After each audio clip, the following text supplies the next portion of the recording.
Education Eklavya में आपका स्वागत है। अभिनंदन है आप लोगों का। प्लीज़ चैनल को सब्सक्राइब करें। आज हम पढ़ेंगे ideas in Indian political thought का 6 यूनिट छठा अध्याय इसका देखेंगे।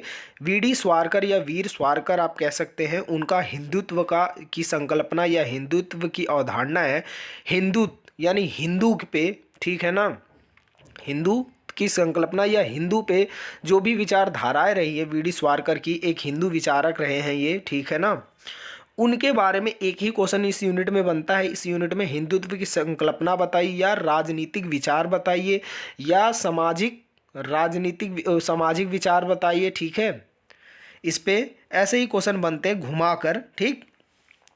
सामाजिक परिवर्तन क्या लाए उन्होंने हिंदुओं में, ठीक है, वो हिंदू की संकल्पना में ही आ जाता है, ठीक। तो इसमें सिर्फ एक ही क्वेश्चन बनता है, वो भी हिंदुत्व की संकल्पना क्या है या अवधारणा क्या है। और एक क्वेश्चन इसमें शॉर्ट नोट्स में बनता है जो इम्पोर्टेंट है, सावरकर का सांस्कृतिक राष्ट्रवाद या राष्ट्रवाद पे आता है, ठीक है। वो भी हिंदुत्व की संकल्पना से जुड़ा हुआ है क्वेश्चन, ठीक है। आगे हम डिस्कस करते हैं वी सावरकर हिंदुत्व की अवधारणा। इंट्रोडक्शन देख लो। सावरकर का जन्म 18 मई 1883 में एक के दिन नासिक महाराष्ट्र के निकट भगोर गांव में चितपवन ब्राह्मण परिवार में हुआ। क्योंकि ये हिंदू परिवार था, ब्राह्मण परिवार, तो इनकी हिंदुत्व की संकल्पना, हिंदू राष्ट्र बनाने की संकल्पना पे आधारित है, ठीक है। अपने पिता दामोदर एक घनिष्ठ, उनके पिता जो थे वो दामोदरदास घनिष्ठ हिंदू थे, जिन्होंने अपने परिवार का पालन पोषण एक पवित्र सनातन हिंदू परिवार के तरीके से किया। मतलब एक जो सनातन हिंदू धर्म में परिवार होता है, वो कैसे अपने सनातन संस्कृति में पालता पोसता अपने बच्चों को, अपनी संस्कृति के बारे में बताता है।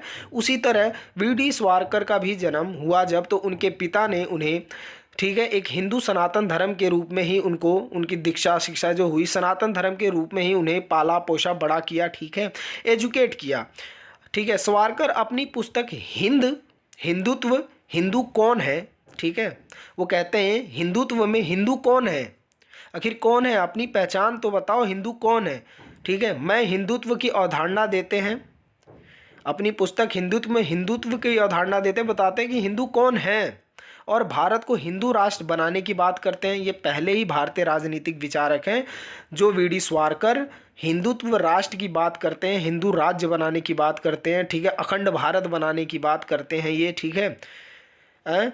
और आरएसएस के संस्थापक के साथ इनके विचार व्यवहार क्या रहे हैं उस पर बात करते हैं, ठीक है। आरएसएस राष्ट्रीय स्वयं सेवक की बात करते हैं, ठीक। भारत को हिंदू राष्ट्र बनाने की बात करते हैं। ये पहले भारतीय विचारक हैं जो हिंदुत्व को बढ़ावा देते हैं, हिंदू राष्ट्र की कल्पना कर रहे हैं, हिंदू राष्ट्र की पहले भारतीय राजनीतिक विचारक हैं और उसे पूरा करने की संकल्प लेते हैं कि मैं एक हिंदू राष्ट्र बना के रहूँगा और कैसे बनाया जा सकता है। अपनी अवधारणा में वह हिंदू राष्ट्र कैसे बनाया जाएगा इसकी बात करते हैं कि हिंदू राष्ट्र कैसे बनेगा, ठीक। हिंदुत्व की संकल्पना या अवधारणा क्या रही है। सावरकर के अनुसार हिंदू कौन है, हिंदुत्व के अनुसार मुख्य रूप से हिंदू मनुष्य के साथ साथ भारत के लिए प्रेम की एक खुली घोषणा है, मतलब एक खुली घोषणा, एक खुली किताब है, वही तो हिंदू हैं जो भारत के प्रति सोचते हैं, भारत के प्रति स्नेह रखते हैं, ठीक है। सावरकर कहते हैं कि हिंदुत्व एक शब्द नहीं बल्कि एक इतिहास है। वो आजकल में हिंदुत्व में जब देखते हैं कि अब ज़्यादा स्लोगन आते हैं, उसमें कहते हैं ना पहले हिंदू कोई धर्म नहीं है, सनातन धर्म होता है, ठीक है, हिंदुओं में। वो कहते हैं कि हिंदुत्व कोई एक शब्द नहीं है, ठीक है, वो एक इतिहास है जो कई हजारों साल से चला आ रहा है, ठीक है। पहला पॉइंट है, सावरकर हिंदुत्व या हिंदू राष्ट्र के प्रबल समर्थक थे, उसका पूर्ण निष्ठा से समर्थन करते थे हिंदू राष्ट्र की, हिंदुत्व की। अपनी पुस्तक हिंदुत्व में हिंदू की परिभाषा करते हुए लिखते हैं कि हिंदू वो है, हिंदू कौन है अब बता रहे हैं, हिंदू वो है जो सिंधु नदी है एक, सिंधु नदी या सिंधु से कन्याकुमारी तक अपनी पितृभूमि व पूर्ण भूमि मानता है, जिसे पितृ या मातृभूमि माना जाता है, वो ही तो हिंदू है। यानी जो सिंधु नदी से कन्याकुमारी तक, यानी पूरे भारत का भ्रमण है ये, समझ लो, सिंधु से कन्याकुमारी तक अपनी पितृभूमि या पूर्ण भूमि मानता हो, वही तो हिंदू है। उन्होंने हिंदू तत्व, हिंदू के 3 कसौटी बताई है। पहले में कैसे मतलब हिंदू कैसे कसौटी क्या रही है, पहली कसौटी है, पहले वो हिंदू कौन, कैसे पता चलेगा कि हिंदू है ये, ठीक है, कैसे पता चलेगा ये हिंदू है, पहली कसौटी है, ठीक है, राष्ट्र व प्रादेशिक एकता की भावना सिर्फ हिंदुओं में होती है, ठीक, राष्ट्र और एकता की प्रादेशिक भावना सिर्फ हिंदुओं में होती है, उसकी हिंदुओं में भावना होती है राष्ट्र के प्रति, और किसी में नहीं। ये वीडियो सिर्फ एजुकेशन पर्पज के लिए है, प्लीज़ किसी भी समुदाय या किसी भी क्षेत्र भाषा से कोई लेना देना इस वीडियो का नहीं है भाई, ये सिर्फ एजुकेशन पर्पज के लिए वीडियो है, ठीक। अगला वो कहते हैं उनके अनुसार क्षेत्रीय या प्रादेशिक निकटता एक ही भावना का सारांश संसार करती है। अतः एक हिंदू के मन में सिंधु से ब्राह्मण पुत्र तक, हिमालय से कन्याकुमारी तक संपूर्ण भौतिक या भौगोलिक प्रदेश के प्रति अनुराग होना चाहिए, उसके लिए निष्ठा होना चाहिए, प्रतिष्ठा होना चाहिए, सम्मान होना चाहिए, वही तो हिंदू है।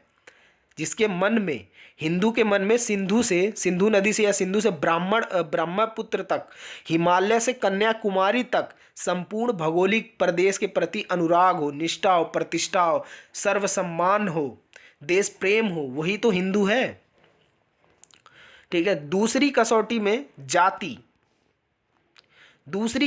में जाति व रक्त संबंधों का जुड़ाव, जिसके कारण हिंदुओं में ऐसी विशेषताएं विकसित हो गई जो जर्मनी, चीनी और ओटोपियों से भिन्न है। मतलब जो जर्मनी और ओटोपियों में, जर्मनी और जो चीनी देश हैं उनमें एक रिश्ता नहीं होता, वो अपने काम से मतलब रखते, लेकिन वीर सावरकर कहते हैं जाति और रक्त संबंधों के जुड़ाव से, सबका खून एक है, उसके जुड़ाव से हिंदुत्व में ऐसी विशेषता हो गई है कि वो कभी किसी और देश में हुआ ही नहीं, वही तो हिंदू है।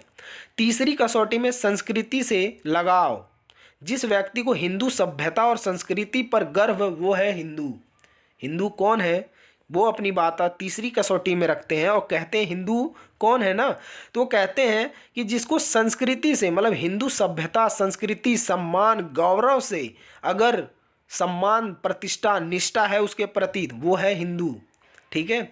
उसके बाद दूसरा पॉइंट है, हिंदुत्व की मूल बातें यह है कि लोगों के पास भारत के भूगोल के साथ एक संपूर्ण होना चाहिए, या तो नागरिकता हो या वंशावली हो, यानी वंशों पुरखों से पुरखों चले आ रहे हैं वो हो, के साथ साथ इस क्षेत्र को अपनी मातृभूमि के रूप में दावा करना चाहिए, यानी इस भारत को मातृभूमि कहा जाए, वही तो हिंदू होगा। हिंदुत्व की अवधारणा देते हैं वीर सावरकर, कहते हैं मातृभूमि है, ये माता है मेरी भूमि, अब वही तो हिंदू हैं, और किसी में ऐसी भावना होती ही नहीं है। सावरकर के अनुसार हिंदू होने के बारे में सबसे महत्वपूर्ण तथ्यों में से एक ये है कि आप केवल भारत की चिंता करते हैं, मतलब जो हिंदू है, जो हिंदुत्व है, हिंदू है होने के बारे में महत्वपूर्ण तथ्य क्या है, वो भारत की चिंता करते हैं, भारत के प्रति सम्मान रखते हैं, निष्ठा करते हैं, भारत माता की जय बोलते हैं, ठीक है, भारत माता की जय पे नारा देते हैं, वही तो हिंदू हैं। उनके प्रति, देश के प्रति चिंता होती है, इसलिए तो वो हिंदू हैं, क्योंकि ये तो हिंदुओं का ही देश है। परिणाम स्वरूप मुसलमान की भारत पर मक्का के प्रति दोहरी निष्ठा विशेष रूप से अस्वीकार्य है, यानी जो मुस्लिम समुदाय है वो अपने भारत और मक्का दोनों के प्रति निष्ठा रखते हैं, वो एक अनिवार्य है, ये अस्वीकार्य है, ठीक है। सावरकर कहते हैं कि उनका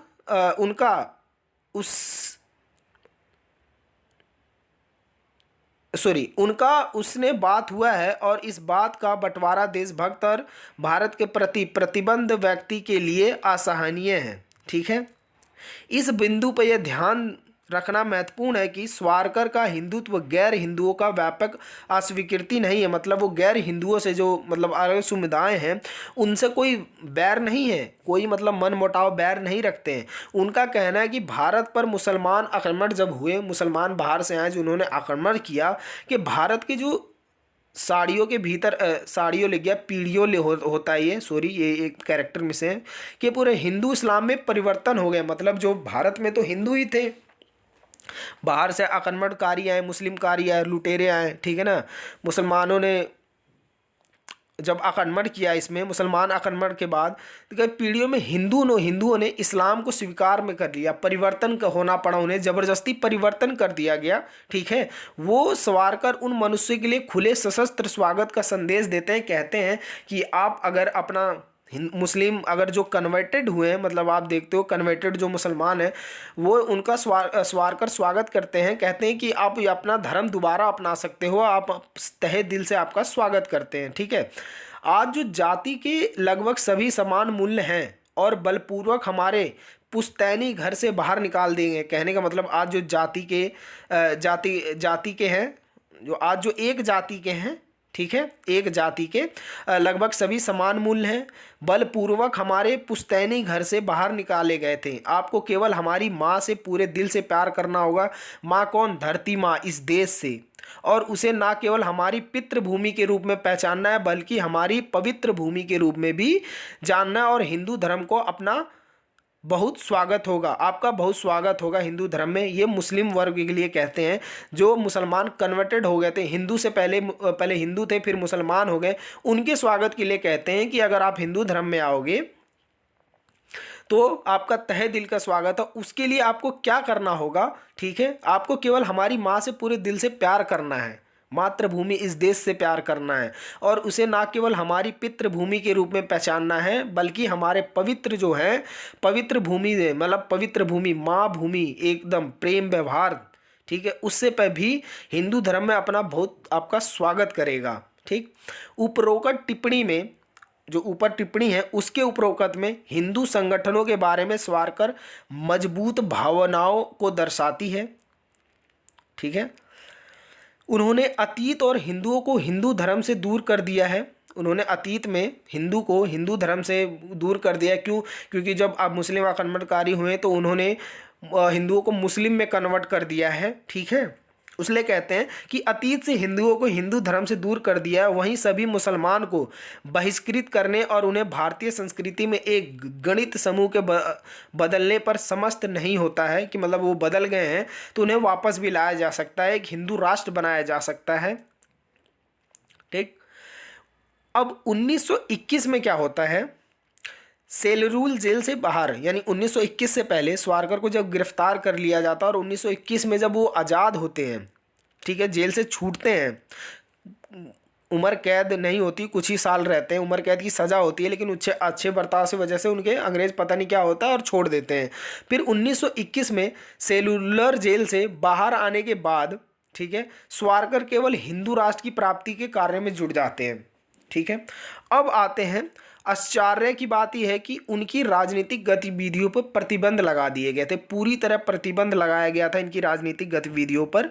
ठीक है, अंग्रेजों का, लेकिन उन्हें रत्नगिरी हिंदू सभा को संगठित किया है, जो रत्नगिरी हिंदू सभा संगठन थी उसको संगठित करने का, एकजुट करने की छूट दी गई, जिसे शुद्ध और मस्जिदों के सामने, जो शुद्ध है वो मस्जिदों के सामने संगीत बजाने, यानी लाउड स्पीकर में संगीत बजाओ, राम सिया राम, ठीक है, पहले जो गाने चलते थे हिंदू वाले वो वाले, ठीक है, संगीत बजाने जैसे विवादग्रस्त कार्यक्रम को बड़े पैमाने पर उन्होंने अपने हाथ में ले लिया। कहा कि उनको मैं इन संगीत की वजह से जगाऊंगा, ठीक है, ताकि वो दोबारा, जो कन्वर्टेड मुसलमान थे वो दोबारा हिंदू बन जाएं। उन्होंने केशव बलिराम हेडगेवार, उन्होंने केशव बलिराम हेडगेवार, ये आरएसएस के संस्थापक हैं, ठीक है, राष्ट्रीय स्वयंसेवक के संस्थापक के साथ इन्होंने लंबी बैठक की। ठीक है, फिर 1925 में राष्ट्रीय स्वयंसेवक संगठन के रूप में सामने आया कि वो बैठक कैसे की, कि वो देश को हिंदू राष्ट्र बनाना है, राष्ट्रीय, ठीक है, अखंड भारत बनाना है, उसके अनुसार में राष्ट्रीय स्वयंसेवक संघ की स्थापना में महत्वपूर्ण भूमिका निभाई। अब हिंदू महासभा के अध्यक्ष के रूप में द्वितीय विश्व युद्ध के दौरान उनका नारा था, हिंदू महासभा में के जब अध्यक्ष में थे वो बी.डी. स्वारकर, तो उनका नारा था कि सारी राजनीति का हिंदूकरण तथा हिंदुओं को सैन्यकरण। इसका मतलब है, मतलब वो कहते हैं सारी राजनीति का हिंदूकरण कर दो और हिंदुओं को सैन्यकरण, शस्त्र बल सीखने दो। ठीक है, उन्होंने निर्णय लिया कि यदि हिंदुओं को सैन्य प्रशिक्षण चाहिए तो उन्हें ब्रिटिश युद्ध में अंग्रेजों के साथ होना चाहिए। इसलिए सावरकर अपने 1942 में गांधी के भारत छोड़ो आंदोलन का समर्थन नहीं किया, ठीक है, और हिंदुओं को उससे कहा कि वह युद्ध प्रयास में अंग्रेजों के साथ दें और सावरकर की अवहेलना ना करें। मतलब सरकार की अवहेलना ना करे और अपने युद्ध कला सीखने हेतु हिंदुओं को सशस्त्र बलों में भर्ती होने का आह्वान किया। कहा कि अगर आप सशस्त्र बल सीख लोगे, ठीक है, सशस्त्र बल सीख लोगे, चलाना, बंदूकें चलाना, तलवार चलाना, ठीक है ना, और भी जो कलाएं हैं वो अगर वो सीख लोगे तो अपने आप ही आप एक हिंदू राष्ट्र की ओर अपने देश को बढ़ा सकते हो। सागर का तरुणी का बल, स्वारकर, ये स्वारकर का, सागर लिख गया, ये स्वारकर, 9वां पॉइंट। सागर का तरुणई का कल क्रांतिकारी गतिविधियों से भरा था, जिनके विचारों में हिंदू धर्म और हिंदू संस्कृति और हिंदू राष्ट्र के पुनरुत्थान के तत्वों को प्रधानता रही है। इन विचारों को साकार रूप प्रदान करने की दृष्टि से अपने जीवन के शेष वर्षों में हिंदू महासभा के दल में सेवा में लगा दिया। हिंदू महासभा का जो दल था उसकी सेवा में बाकी जिंदगी लगा दी ताकि भारत को एक हिंदू राष्ट्र बनाया जा सके। उन्होंने राष्ट्रीय स्वयं सेवक जैसे संगठनों के साथ अखंड भारत, ठीक है, हिंदू राष्ट्रवाद की विचारधारा के प्रवर्तक संगठन करता है। भारत राजनीतिक चिंता में संस्थान की दिया जाता है, ठीक है। स्वारकर लिख गया, ये स्वारकर 11वां पॉइंट। स्वारकर एक शिवांगनी तथा शक्तिशाली लेखक थे। उन्होंने हिंदू पुनरुत्थानवाद की विचारधारा का महाजनक कहा जाता है, क्योंकि इन्होंने हिंदू को दोबारा एक हिंदुत्व के रास्ते पे, अखंड भारत बनाने के रास्ते पे ले जाना था इन्हें। जो आदर्श एक विचारधारा स्वारकर द्वारा प्रतिपादित किए गए उसे हिंदू संगठन विचारधारा या हिंदू महासंगठन विचारधारा या हिंदू राष्ट्रवाद या स्वारकरवाद कहा जाता है। स्वारकर कहते हैं अपने आप में हिंदू का व्यापक रूप माना जाता है, मतलब ये खुद में एक हिंदू व्यापक रूप थे स्वारकर। बहुत से हिंदू राष्ट्रवादियों ने स्वर्ण रूप से, विभिन्न रूप से या व्यक्तिगत रूप से, इन्होंने क्या किया, जो विचारक थे उस वक्त, लिखने वाले जो किताबें लिखते थे, ठीक है, सिद्धांतकार थे, इतिहासकार थे, उन्होंने जो हिंदुत्व का था विचारधारा स्वारकर की, वो अपनी अपनी लैंग्वेज में अपनी अपने दृष्टिकोण से, ठीक है, प्रकाशित किया, उसको वर्णित किया, बताया अपनी अपनी किताबों में। स्वारकर अपने हिंदुत्व की संकल्पना के संदर्भ में भारतीय स्वराज्य की मांग, जो, ठीक है, भारतीय राष्ट्रीय कांग्रेस के नेताओं द्वारा की जा रही थी, व्याख्या की उसकी, मतलब व्याख्या की, जो भारतीय कांग्रेस थी वो स्वराज की जो मांग कर रही थी गांधी जी, महात्मा गांधी के साथ होके, ठीक है। विवेक कांग्रेस की स्वराज की मांग को भ्रामक मानते हुए कहते हैं, मतलब स्वारकर, ठीक है, वीर स्वारकर लिखना था, ये विवेक लिखे। वीर स्वारकर कांग्रेस स्वराज्य की मांग को भ्रामक मानते थे, ठीक है ना, बहुत बेकार मानते थे। स्वराज्य को केवल हिंदू के संदर्भ में ही समझा जा सकता, वो उनका मानना था कि जो स्वराज्य है वो सिर्फ हिंदू के संदर्भ में ही समझा जा सकता है और किसी के संदर्भ में नहीं समझा जाएगा। उनका कथन है कि ऐसा स्वराज्य जो हिंदू जड़ों से कटा हो उनका कोई महत्व नहीं, मतलब वो कहते हैं कि ऐसा स्वराज जो हिंदू को सब से जड़ों से कटा हो, हिंदू के लिए कोई फायदा ही ना हो, इसकी कोई भलाई ना कर रहा हो, तो वो तो बेकार है। भारतीय स्वराज्य का आधार हिंदू होना चाहिए। जो भारतीय स्वराज्य है, स्वयं सेल्फ, वो है हिंद स्वराज, खुद का शासन, ठीक है, वो हिंदू के आधार पे होना चाहिए।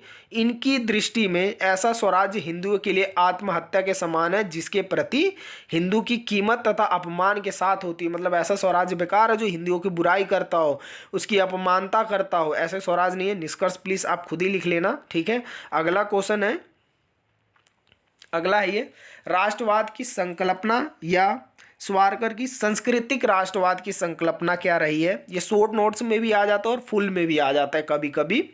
भारत के राष्ट्र तत्व की विचार स्वारकर के राजनीतिक दर्शन का केंद्र बिंदु रहा है, ठीक है, राष्ट्रवाद, क्योंकि ये हिंदू राष्ट्रवाद बनाना चाहते थे ना देश को, उसी पे आधारित है। उनका विचार था कि भारतीय राष्ट्रवाद की भौगोलिक अभिव्यक्ति उसकी सांस्कृतिक अभिव्यक्ति का प्रतिबिंब है, ठीक है, यानी जो भारतीय राष्ट्रवाद की भौगोलिक अभिव्यक्ति है उसकी जो सांस्कृतिक अभिव्यक्ति उसका प्रतिबिंब है। उन्होंने इसकी पहचान हिंदू राष्ट्र के रूप में की। जो राष्ट्रवाद है उसकी संकल्पना हिंदू राष्ट्रवाद के उसमें करते हैं। वो कहते हैं कि अगर राष्ट्रवाद एक बनाना है तो हिंदू राष्ट्रवाद बनाओ, ठीक है। उनकी दृष्टि में हिंदू वह है जो सिंधु नदी से समुद्र तट तक भारत भूमि को अपनी पितृभूमि और पूर्ण भूमि मानता हो, वही तो हिंदू होगा, ठीक है। हिंदुत्व का विचार केवल उस धर्म का संकेत नहीं है देता जिसे हिंदुओं की विशाल संख्या मानती है, बल्कि ये भारत के राष्ट्र का मूल मंत्र है। भारत का राष्ट्र मंत्र हिंदू का विचार केवल उस धर्म का संकेत नहीं करता देता कि ये हिंदू धर्म है, बल्कि ये है कि वो इतनी विशाल जनसंख्या मानती है कि ये भारत का राष्ट्र मूल मंत्र है कि हिंदू राष्ट्र होना चाहिए। ये भारत की विशाल जनसंख्या के मन और आत्मा को बसाता है। ठीक है, मतलब भारत एक विशाल जनसंख्या के मन में अंतर आत्मा को बसाता है। अतः ये विचार इस देश के भीतर और उसकी निकटती क्षेत्रों से रहने वाले लोगों के विश्वास का आधार है, चाहे वह किसी भी मत के अनुयायी हो। ठीक है, किसी भी वो धर्म के हो। ठीक है, वो भारत पहले हिंदू ही थे और हिंदू ही में ही होना चाहिए इनका संवेश दोबारा, ताकि अखंड भारत हिंदू राष्ट्र बनाया जा सके। सावरकर के शब्दों में हमारे देश के करोड़ों सिख, जैन, लियांकन, ठीक है, विभिन्न सामाजिक और अन्य लोगों की 10-10 पीढ़ियों के इतिहास को पलटकर देखा तो पता चला कि उनकी धमनियों में हिंदुओं का रक्त बह रहा है। मतलब इस वीर सावरकर कहते हैं कि हमारे देश की करोड़ों जो सिख, जैन, बौद्ध, जो मुस्लिम समुदाय हैं, जो भी हैं दूसरे धर्मों में कन्वर्ट, उनकी 10-10 पीढ़ियों को अगर पलट के देखोगे, उसके बाद का जो इतिहास देखोगे, तो आप एक हिंदू धर्म का ही खून पाओगे। हिंदू धर्म से ही जो जड़ें हैं वो आप पाओगे। ठीक है, यदि उसने अचानक ये कहा कि वह हिंदू नहीं रह गए हैं तो वह अत्यंत रुष्ट हो जाएंगे। ठीक है, क्यों? क्योंकि उनको तो पहले से ही ऐसी मानसिकता में पाला गया है कि वो अपने अपने धर्म को माने। अगर आप किसी को अचानक में कह देंगे कि आप भाई, ठीक है, आप मान लो हो नहीं, मुस्लिम नहीं हो, आप हिंदू हो, तो वो मानेगा ही नहीं बंदा। हिंदू धर्म के सब संप्रदाय और मतदाता हिंदू संस्कृति की छत्र छाया में पढ़े बढ़े हैं। हिंदुओं का धर्म हिंदुओं के देश के साथ इतना एकाकार हो गया है कि वह न केवल उसकी पृष्ठभूमि रह गया है, बल्कि इसकी पूर्ण भूमि भी बन गया है। ठीक, हिंदू धर्म एक विशिष्ट अवधारणा के आधार पर वीर सावरकर की यह मान्यता रही है कि हिंदुओं का बहुमत ही राष्ट्र के भावी रूप से निर्धारित करेगा। मतलब हिंदू राष्ट्र बनाने के लिए हिंदुओं का जो बहुमत है वही निर्धारित करेगा। इस देश के अल्पसंख्यक वर्गों, ईसाई, मुस्लिम, सिख और जैन इत्यादि को, ठीक है, इत्यादि को चाहिए कि वह हिंदू धर्म के विकास के लिए बहुसंख्यक वर्ग के साथ मिलजुल कर कार्य करे और अपने आप को इस राष्ट्र के सामाजिक, आर्थिक और राजनीतिक चिंतन में आत्मसात कर ले। ठीक है, साथ में काम करे। हिंदू राष्ट्र की पहचान पर बल देते हुए सावरकर ने यह चेतावनी दी कि जिन लोगों ने मामूली फायदे के लिए अपना धर्म परिवर्तन कर लिया था, मतलब सावरकर कहते हैं कि जिन लोगों ने मामूली फायदे के लिए, छोटे मोटे फायदों के लिए अपना धर्म जो परिवर्तन कर लिया था, उन्हें शुद्धिकरण की प्रक्रिया से हिंदू धर्म में वापस आ जाना चाहिए। यानी शुद्धिकरण कराओ और हिंदू धर्म में वापस आ जाओ, अन्यथा उनके लिए ये पूर्ण भूमि में कोई जगह नहीं। मतलब इस पूर्ण भूमि यानी इस स्वर्ग पे कोई जगह नहीं है, धरती में कोई जगह नहीं है हमारी जमीन पे। उन्होंने ये घोषणा की कि देश की स्वतंत्रता संग्राम में हिंदुओं को मुख्य भूमिका निभानी है, चाहे मुस्लिम उनका साथ दे या ना दे। ठीक है ना, हिंदुओं को एकजुट रखना चाहिए। मतलब ये है कि मुस्लिम लोगों को ये सहयोग के बिना भी स्वराज्य प्राप्त किया जा सकता है। जो मुस्लिम समुदाय उनके बिना भी आप स्वराज्य स्थापित मतलब प्राप्त कर सकते हो। उन्होंने राष्ट्र निर्माण के कार्य में मुसलमानों और ईसाइयों को बराबर का भागीदार मानने से भी इनकार कर दिया कि राष्ट्र निर्माण में मुसलमानों और ईसाइयों को कोई अधिकार नहीं है। ठीक है, सिर्फ अधिकार हिंदुओं को होना चाहिए। उनका दावा था कि सत्ता के हिस्सेदार वही लोग होंगे जो इस देश को अपनी पूर्ण भूमि मानते हुए भावनात्मक स्तर पर उनके साथ जुड़े हुए हैं। ठीक है, मतलब इस देश को मातृभूमि मानते हैं, अपनी सेवा करते हैं। ठीक है, वो इस देश का राजनीतिक सत्ता के हिस्सेदार होने चाहिए और कोई नहीं होगा। परंतु हिंदू लोग देश के नागरिक और राजनीतिक जीवन में तथा सार्वजनिक व्यक्तियों के मामले में अनुपातिक प्रतिनिधित्व और सममूल्यक विवरण के आधार पर अल्पसंख्यक वर्गों के सहयोग को संघर्ष स्वीकार करें। उन्हें योग्यता के आधार पर न्यायपूर्ण प्रतिस्पर्धा में भाग लेने की अनुमति भी होगी। सावरकर आगे कहते हैं कि अपने समय की राजनीति में इस बात से चिंतित थे कि मतलब जो सावरकर के समय में कांग्रेस की जो राजनीति थी उससे इससे चिंतित थी कि इंडियन नेशनल जो कांग्रेस थी सब तरह के लोगों को अपने साथ मिलाने को अतुल थी, मतलब वो सभी को अपने साथ लेके चलना चाहती थी। दूसरी ओर सर्व इस्लामाबाद का खतरा बढ़ता जा रहा था, सर्व इस्लामाबाद में जो खतरे थे, मुसलमानी दंगे हो रहे थे, उसका खतरा बढ़ता जा रहा था। उन्होंने तर्क दिया कि इन परिस्थितियों में हिंदुओं को संगठित करना जरूरी था। अगर हिंदुओं को संगठित नहीं किया गया तो ये देश पूरी तरह इस्लामिक हो जाएगा। उन्होंने हिंदुओं की एकता को सुदृढ़ करने के लिए जाति प्रथा जैसी विभाजनकारी प्रवृत्तियों के अंत पर बल दिया और अंतर्राज्यीय विवाह का समर्थन किया। इस व्यवस्था के अंतर्गत जैसे जैन, सिख, आर्य सामाजिक और ब्राह्मण समाजियों इत्यादि को हिंदू माना जाएगा। ठीक है, मतलब जो धर्म के सिख, आर्य समाजियों और ब्राह्मण समाजियों जो जितने भी लोग हैं उन्हें सबको हिंदू माना जाएगा। ठीक है, उन्होंने हिंदुओं को ये प्रेरणा दी, वीर सावरकर ने जो मतलब एक प्रेरणा दी, अनुवाद दिया। उन्होंने नेतृत्व के संघर्ष में अपने प्रतिद्वंदियों को मात देने के लिए शिवाजी के आदर्श का अनुसरण किया कि मैं शिवाजी का आदर्श मानूंगा और हिंदू को एक करूंगा जिसे हिंदू राष्ट्र बनाया जाएगा। ठीक है, उन्होंने अपने संगठन के बल पर मुसलमानों की ताकत को आगे बढ़ाने से रोक दिया। ठीक है, जो मुस्लिम समुदाय की जो ताकत थी उसको अपने बल पर रोक दिया। ठीक है, उन्होंने ये स्वीकार किया कि हिंदुओं और मुसलमानों में अलगाव पैदा करने से भारत की सामाजिक संस्कृति को क्षति पहुंचेगी, क्योंकि उसमें इस्लाम का उल्लेखनीय योगदान रहा है, परंतु मुस्लिम जगत की बढ़ती हुई युद्ध प्रियता के दौरान ये अन्य कोई उपाय भी नहीं था। ठीक है, ये वीडियो यहीं ख़त्म होती है। वीडियो देखने के लिए धन्यवाद। ये किसी भी समुदाय, धर्म, भाषा किसी के लिए भी नहीं है भाई, ये ओनली एजुकेशन पर्पज़ के लिए वीडियो बनाई गई है। ठीक है, अगर किसी समुदाय, धर्म, किसी व्यक्ति को ठेस पहुंचती है इस वीडियो को देखने में तो उसके लिए एजुकेशन एकलव्य की तरफ से माफ़ी है, मांगते हैं हम लोग, ये हमारी टीम माफ़ी मांग रही है। ये ओनली हिंदुत्व को पढ़ाना था, वीर सावरकर के योगदान को, इसलिए ये वीडियो बनाई गई थी। ओनली एजुकेशन पर्पज़ के लिए। वीडियो देखने के लिए धन्यवाद।